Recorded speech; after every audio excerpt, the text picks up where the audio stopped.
What's up, guys? Welcome to Ed. My name is Chuma. On the line today, we got Matt Silver-Vallance, who joins us all the way from Bali. So, Matt, where are you and what are you doing there? We're here to do a marine walk, which is an underwater walk. So basically you put a fishbowl on your head with an oxygen supply from a boat above, and we're lowered to about 6 meters, and we're going to be walking along the ocean floor.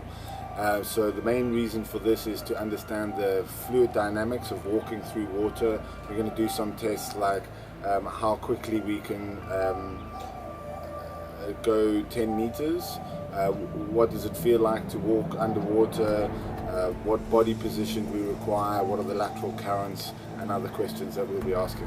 So, where exactly is Bali?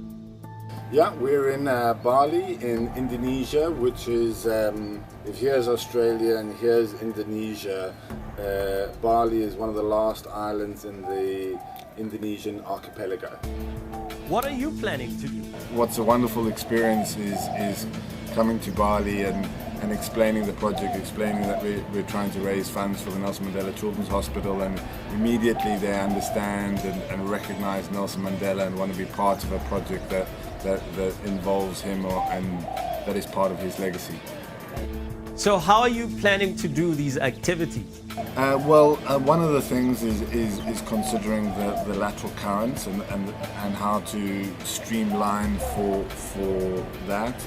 I think it's confirmed quite a few things that we had in mind, which is great. Feel like we're going in the right direction, and now it's about designing the subwalkers to minimize resistance moving forward, but also considering lateral fluid dynamics.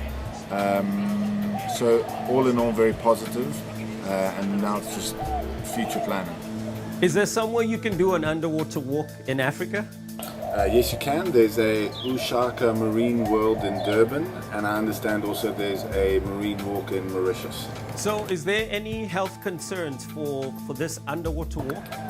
For this walk, there aren't many health concerns. We'll be going pretty shallow, 4 or 5 meters.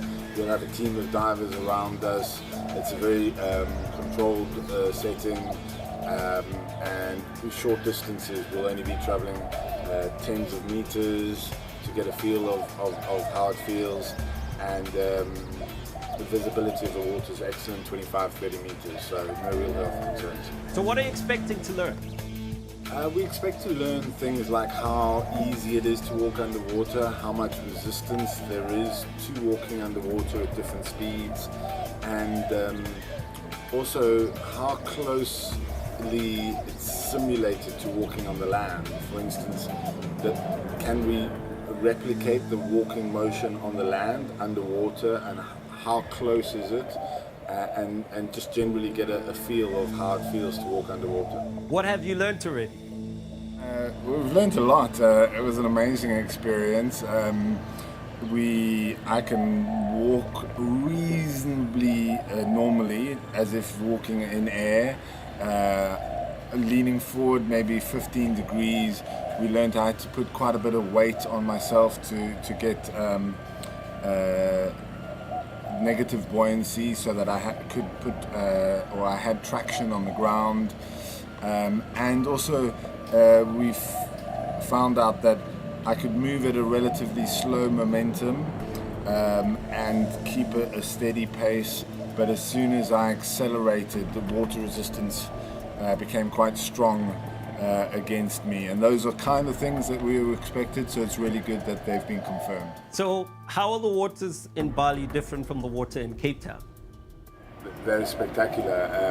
The visibility is about 30 meters, it's 23 degrees, it's like a bath, so it's going to be a very different experience to walking between Robben Island and the mainland of Cape Town. So how has this affected your planning for the South African long walk from Robben Island to Cape Town? One of the things is considering the lateral currents and how to streamline for that. I think it's confirmed quite a few things that we had in mind, which is great.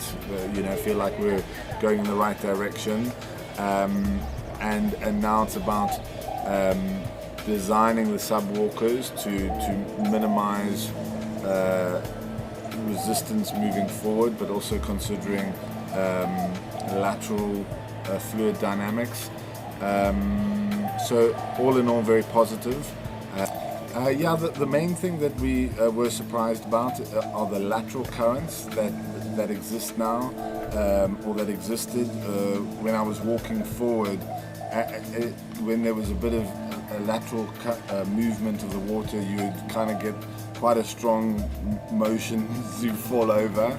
So we're going to have to be careful about the designing of the streamlining of the subwalkers to allow for that. Not quite sure how we're going to solve that yet.